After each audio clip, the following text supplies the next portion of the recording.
Hey everybody, welcome back to Tasty Trails Travel Pod. Today we are diving into the vibrant world of Lebanese cuisine with celebrity chef and luxury event planner, Tara. Lebanese food isn't just about eating, it's about gathering, sharing, and celebrating life's moments. From endless mezze spreads to deep-rooted traditions of home-cooked stews, Tara takes us on a journey through the heart and soul of Lebanon's food culture. Get ready to be transported to a Lebanese feast where hospitality knows no bounds. Let's go! Hey Tara, welcome to the podcast. Hey Katie, thank you for having me. Yeah, I'm very excited to have you here.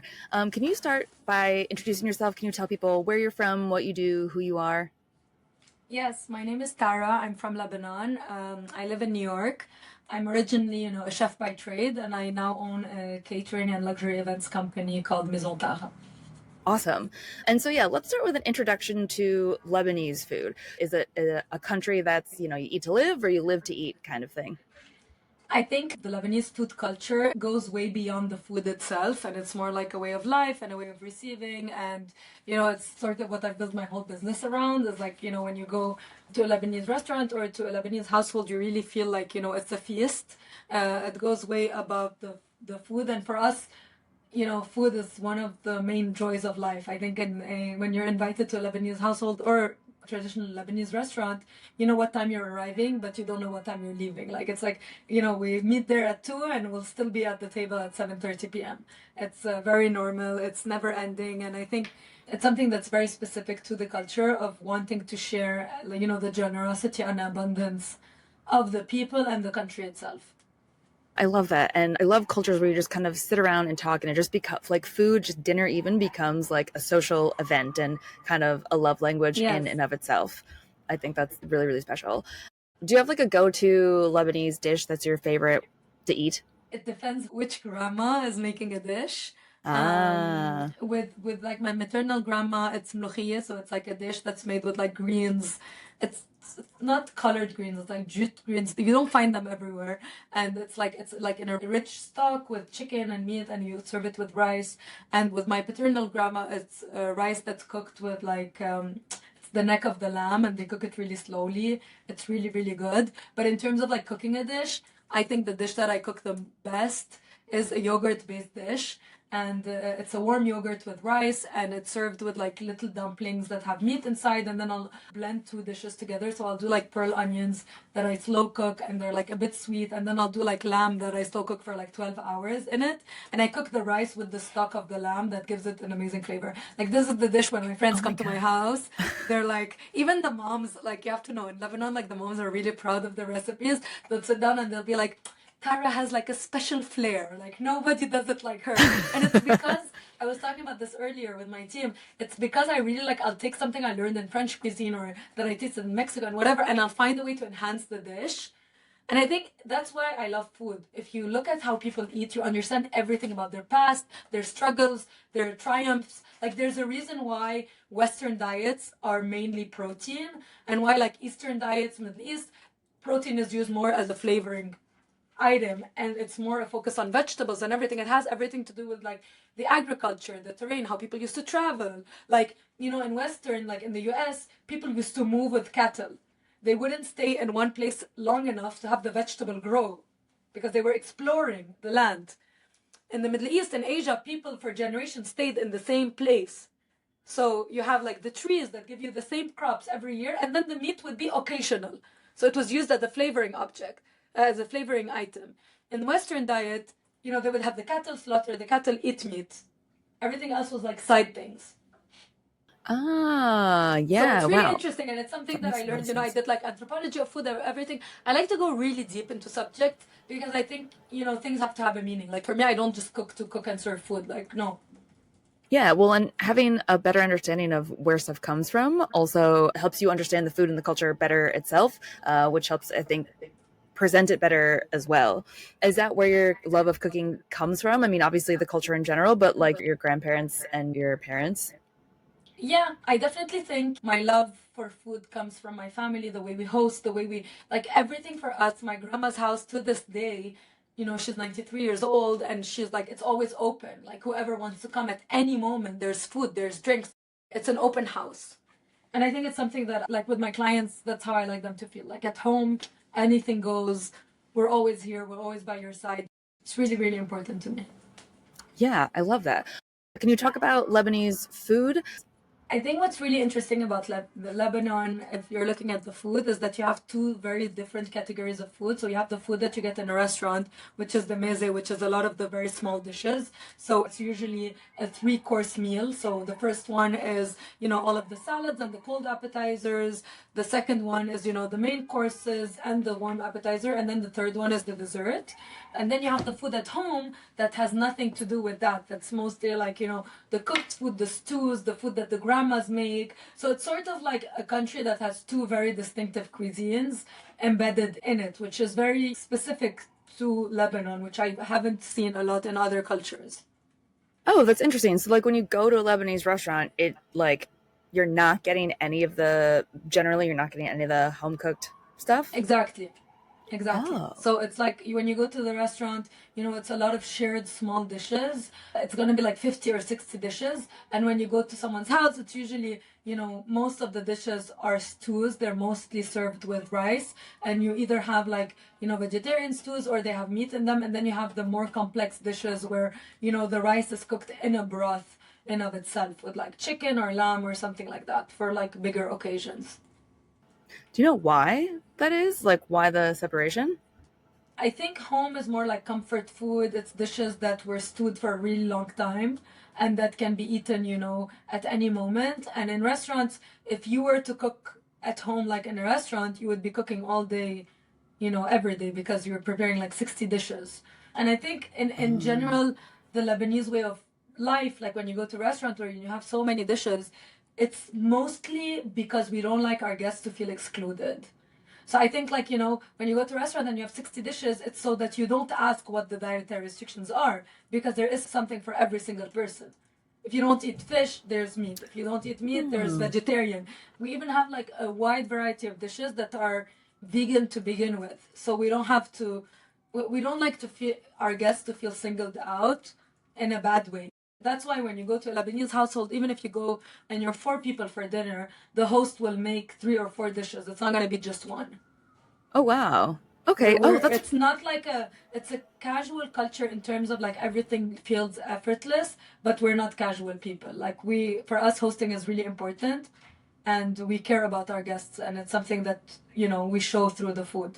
and as far as hosting people or hosting dinner parties or parties, is it mostly just for big celebrations or it's kind of like a weekly event and or I think it's all the time. I think in Lebanon there's something so funny is like, if you go to people's houses, they have like the living room and then they have the formal living room that normally people in the house are not allowed to enter unless they have guests. And then you have like the coffee cups for the daily stuff and then you have the guest coffee cups. And you're not supposed to use them for daily. Like for us, I think hosting is a whole thing that is not an afterthought. I think living in the US, I always get like requests like, hey, I'm looking for two extra chairs because I have people coming over. And I'm like, how could you invite people and not have chairs? You know what I mean? Like for us, it's like, we make sure we have the tableware set for like 24 people for, the big occasions like Christmas or whatever. It's something that's really very centered in people's culture. Like when I got married, the first thing we did was go to like the luxury plateware set and buy everything like the silverware, the plates and everything for 24 people. It's not something that I think a normal person does. I think here people would buy like a blender, yeah, something that yeah. they would use every day. We choose things that we would maybe use twice in our life. Oh wow, that's crazy. I'm imagining everybody there having just like massive storage closets for like Oh yeah, all yeah, of yeah. the The like silverware closet is definitely like part of the house. Oh my gosh, And that's and so I know funny. because my parents moved to a house recently, and I was unpacking the stuff and I unpacked like gorgeous crystal and everything. And I'm telling my mom like you should use this, and she's like, no, no, no, it's from my wedding. I'm like, yeah, you've been married for 35 years. Now's the time. It's never been used. So like they Yeah. keep it for like special occasions. But everything, like even if we're having breakfast, like just the family, there's nothing like, serving your plate and eating somewhere random. Everything is always like set up as if you're in a hotel. And I think that's why Oh I wow. am in the business that I'm in because it's not something that I've had to learn or that I'm like that's an effort. It's something that's just the way I do it. It's like, brushing your teeth or getting dressed in the morning. I don't know how to be casual. So It's everything is very there's like a lot of thought that goes in behind kind of everything and just I hosting and all that just becomes part of everybody. It's Yeah, I think when you come from a country where there is a history of like a lot of wars and a lot of hardship, every single moment becomes, appreciated, and you appreciate the moment that you are with your family, and any moment, it becomes cause for a celebration.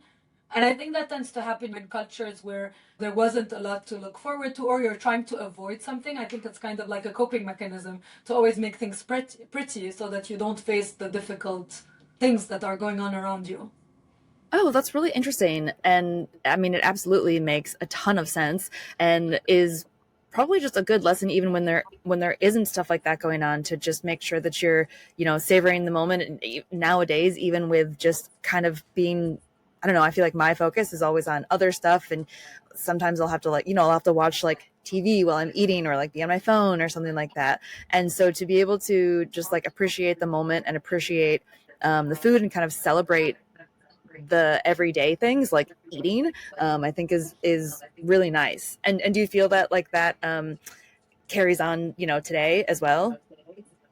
I mean, yeah, I think with me I have to remind myself, because you do get, like Americanized or Europeanized when you live in different countries. And now I do eat in front of the TV usually at like 11 p.m. or midnight after work, but I feel like food in Lebanon, in my culture, is really like a love language. The way you prepare the food for your family, the way you peel fruits for someone, like the fact of taking care. And I do think I did actually research on that when I was in culinary school, is like, if you're serving people who are sick and you serve them in a nice tray with a nice plate with a flower or whatever, it actually helps the healing of the person. Oh, Like, wow. it's important, the way you present things, the way you, it could be the exact same dish. If you put it in like a random plate with a random fork, it's completely different than when you put it like on a nice tray with a nice napkin, a nice, all that. It plays into that whole experience of like making someone feel good. Not only the food itself being nourishing, but also the whole experience being something that makes them feel better about themselves. Yeah, absolutely. And yeah, I guess I can relate to that as well, where sometimes I'll want to have just like water, if I don't want to have like drink that night or something. It's like, okay, but can I get my water in a wine glass? And it's still, it's more fun, it's like more enjoyable. And so yeah, that makes a ton of sense. This is like a random question, but you made me think of it when you said like when you eat dinner. What are meal times? You eating dinner at 11 o'clock? Is that just because of like your work schedule? I guess I asked because like here in Argentina, people will eat dinner at like 10, 11 o'clock at night, and that's like totally normal. And Yeah, I think in Lebanon in general, like we'll meet for lunch around like 1:32, and the lunch will end at 7. So usually dinner is around 9:30. oh 9 my p.m. god. is like the standard restaurant reservation, 9:30. Oh And wow. that will Okay. go on, like, if my parents had a random dinner on a Tuesday, they would not be home before 1:30. It's like normal. Oh It's wow. not like, it's like people go to parties, and usually the party is is not a 2 or 3 hour thing. It's more a 4 to 5 hour thing, eh, Oh wow. as So a it's a general rule. I think because there's a lot that happens. When you go to someone's house, first there's like the crudité and like the nuts. Then you sit down, and then it's a multiple course meal, and then we have the dessert, and then we do like the white coffee at the end, which is like an orange blossom water or a tea. So it's a long process. It's not like people will come, sit on the couch, eat the crudité, the nuts, then they'll move to the dining table. Then they'll, at the dining table, it's multiple courses. It takes time, and then they'll move back to the couch and finish with the tea and kind of like debrief about the dinner. So it's a oh, long wow. process. For me personally, I don't think I'm a good example, because this is something that I've been wanting to take care of in a better way, and I haven't been doing it. Is like, I can go without eating for like easy, like 12 to 16 hours, no problem, and then I'll eat Wow. once I sit down. It's just like, if I'm focused on something, I'll just forget to eat, Yeah, yeah, yeah. Oh my because I'm gosh. around Yeah. food, so you don't realize that you didn't put it in your mouth. Like, like sometimes someone will hand me something to eat, and it's happened to me a lot. Like, hand me a sandwich, and in my mind I ate it, and then the next day I'm like thinking what was the flavor of it, and then I go back to that space and I find the sandwich still on the shelf. Like, it's happened. Oh my god, that's wild. That would never happen to me. I get so like cranky if I don't eat. And so, how has it been being in the States where kind of the culture, especially at restaurants, is like get in, get out as fast as possible? Has that been like kind of a hard adjustment for you? I think in a way I've actually never thought of it, but I think in a way I've adjusted by not going to restaurants. In a sense where I'll go to a restaurant for like a quick lunch or I'll go for dinner, but like if I want to host, I will never host in a restaurant. I'll host in my house. Because I do feel like hosting is an extension of the host, and you need to be like in a space that's comfortable with you that you want to share with your guests. So I've kind of turned my house into like a mini restaurant. Oh, I love that. That's I awesome. have everything. I am like And how has it been introducing Lebanese food and culture around the world? I know you've lived all over the world. I think for me in France, it wasn't very known. I mean, Lebanese food does exist, but it's more like on the cheaper, more like snack, fast, casual type of food. So it wasn't something that was very valued, but that was like over 10 years ago. So times have changed. Hummus has become like a staple everywhere. The flavor profiles have changed. In the US, it was a lot easier. I think in New York specifically, people are so open. They're so international. So everyone would be like, like, I think when I was in France, I would cook French. And then when I got to New York, people would be like, no, no, cook the food from your country. I'm like, what do you mean? And like they were really interested in that. And then I kind of like landed on a fusion that is sort of like, Lebanese food, but with the French touch. What I love about New York is that it's really a melting pot of multiple cultures, multiple flavors, and there are no rules. You can pretty much do whatever you want, and people will just embrace it and try it. I think that's something that's very, very special and unique to New York, and I think that's why I've chosen New York to like build my business. Yeah, absolutely. Was actually just talking about that today, how much there is in New York. And it is really nice. Like, I feel like you can go in the grocery stores and you can hear just like a ton of different languages in every Yeah, single there's aisle.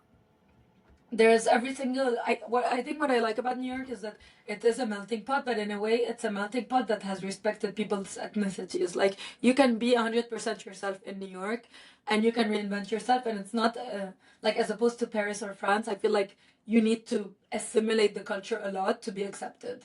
Like you need to basically become French in a sense. Like there isn't that room for creative expression like New York. Yeah, yeah. And is it easy? I assume it makes it easier as well to get like the ingredients and stuff that you need. 100%. I think Lebanese food has become like, Lebanese Middle Eastern food has become like very, very popular. It's become easy to find it in like, Whole Foods and those big chains. And yeah, I think to be able to be successful in an industry where, food is very, very personal. For me, it's like one of the most intimate things you can do, when someone is to cook for them, and especially cook for them food that you grew up with. I think people need to be curious, and when people are curious, they want to repeat these things. So then the grocery stores will reflect, the demographics of the city. Yeah, for sure.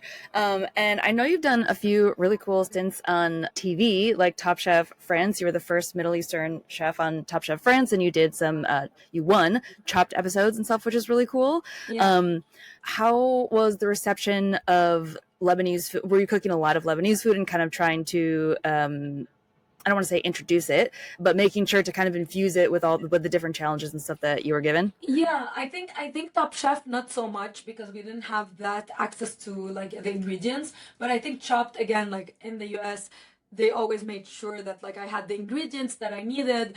It's been a bit of a challenge. I think a lot of times you have people who like love it and they're open to it. I did have one time on Chopped a judge tell me that like my dessert tasted like soap. And it was like orange blossom, and I was very fortunate to have another judge who was Armenian, who like corrected her and said, actually, I grew up with this.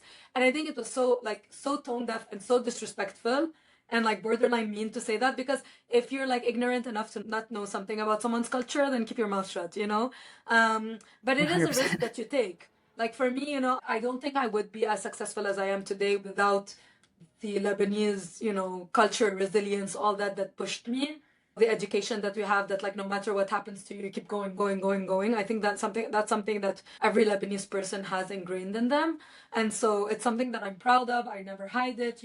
I don't only cook Lebanese because I think it's offensive to ask immigrants to just like stick to their country of origin. Like I'm someone who I've lived in France, I've lived in the US, I've invested a lot of my time and money in going to different places and experiencing different foods. And I don't think it's fair to like limit yourself to one cuisine. But I do think that everything I cook has the essence of Lebanon, and like the abundance and generosity and all of that is something that you can't remove. Whether you're cooking with, Asian flavors, Middle Eastern flavors, French, American, it's irrelevant. Yeah, I love that. And I also think it makes it exciting as well to kind of get, like you said, the essence of it all, but getting different flavors. And also, like, as you learn and grow as a chef, and your different experiences you take from the different places that you are and the people that you meet, it's exciting for everybody else to kind of get to know that journey. And we all have different, journeys, experiences, and stuff. And so, like, how would the experiences from TV, like, how would you say that's helped shape you as a chef and help you grow and evolve? I think for me, I've never been someone who like tests well, like, or I thought like I never did competitions when I was in school. Like if there was a competition or something, I would never, ever, ever like apply to it. I would always be like, no, no, no, I'm not good. I'm not good enough. And Top Chef is the first competition I did. I had just had, hand surgery. I couldn't cook. And they called me. And I was like, okay, like at the time I couldn't work. I couldn't do anything. I'm like, what do I have to lose? Anyway, they're not going to pick me.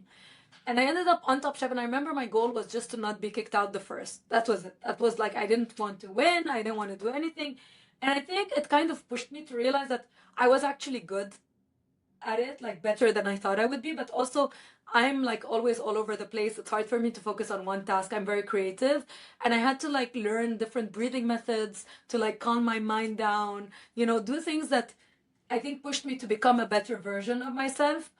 And it also made me believe more in myself because I thought like I sucked until I competed with people that I looked up to so much and I beat them, and I never thought I would beat them. And I think the same thing with Chopped. Like I had already done Chopped Chef by the time I filmed Chopped, and I didn't win, but I was the last woman on the show. I was the first Middle Eastern. So it was like, I do think there's a bit of responsibility that comes when you break like the glass ceiling of something, when you do something for the first time. I don't overthink like, oh, people are gonna see me. Like I don't care. I think if I weren't a chef, I would either be in production or like in Doctors Without Borders. I like the chaos. I like solving problems. I like the time crunch. Like that's why I like my industry, and I like the human element that comes with like these people that you work with become like your brothers and sisters. You build a bond on a level that you don't get in an office or something like that. And I think yeah, TV just. I mean, it's hard to become public suddenly. I think that's kind of why I built a business that is around me, but where I'm not so centered like a persona, because I didn't like being so public coming from such a small country. Like I felt like coming back after Top Chef that people would like, would not respect my privacy if I was with my mom or something like that. And it kind of, I mean, I understand, and I don't want to seem ungrateful, but it's just like when I go home, I just want to be in a restaurant and eat. I remember I was in a restaurant like eating a burger with my mom, and I think I was crying. I was dealing with something, and like someone came up behind me and they were like, "I can't believe you're eating a burger. Aren't you like a Michelin chef and whatever?" And I was like, first of all, who thinks it's okay to just come up to someone and grab them in a random restaurant? Like, I just Yeah, like, no. and I was crying. So it was a moment where I was being very, very vulnerable with my mom. And it's really like, I remember that was the moment where I was like, you know what? I do want the fame in terms of like the recognition, because I work really hard and I want to be perceived as someone who is driving, food forward through my cookbooks and all of that. But I don't want to be someone who's like game face on. That's not something that I'm about. I'd rather be behind the scenes. Yeah, I mean, I can imagine. There's definitely, two sides of fame and notoriety and stuff. And yeah, I imagine that would be super, super tough.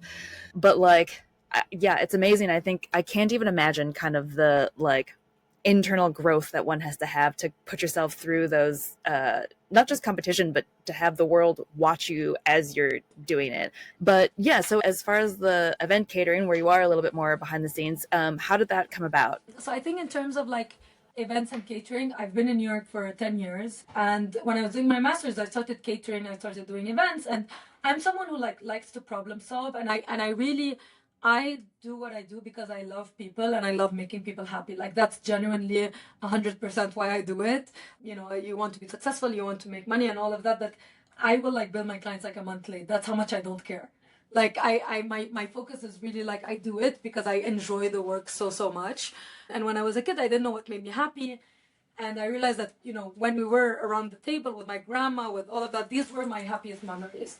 And a lot of my clients would say, we trust you. Can you bring the flowers? Can you bring this? Can you bring that? So it really came from the need that I saw in my clients. That I saw that even though I took care of the food, they were still very overwhelmed with the table setting, with the flowers, with all these things. So how do I help them with this? And then after I had my son, it was the first time where I had to like sit and slow down, because when you love what you do and you get opportunities, you're like a hamster on a wheel.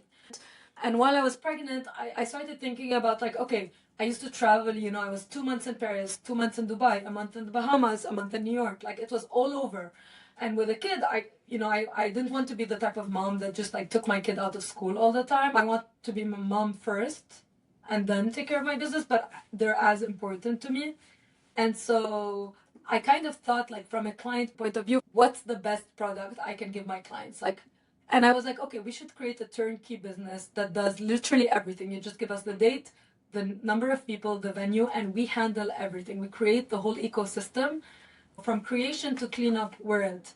And it took me about a year and a half to like go to flower school, go to this, like get familiar with all the other aspects of the business. And then I created Maison Tara. And honestly, I don't think there's one person who told me it would actually work. Everyone's like, you're going to fail. And Wow. now I think all the businesses are kind of like, yeah, copying what you do. I mean, what you're describing is exactly what people want, because when you're hosting something huge, like they're excited about the event itself. And I think of this with travel as well, where like the most fun in the preparation part is kind of the idea phase, where I can just be like, ooh, like this would be a good idea, and this would be a good idea. And then once you start having to like drill down to the details and the logistics, it gets stressful and there's so many choices to make. And so, yeah, I think this is, events are the same, where it's like really fun to think about like, oh, I would love to have this and I'd love to have this. But when you have to start making decisions, when you have to start figuring everything out, like it's very stressful. And so to have, you and your team helping them do everything or just doing it all No, we just do it for them. Yeah. We do it for them. And I think the best part is having our clients say, oh my God, this came up better than what I had in my head. We say yes to everything the client wants, and then we figure out how to do it. It's bringing the idea to life and respecting, what the client wants.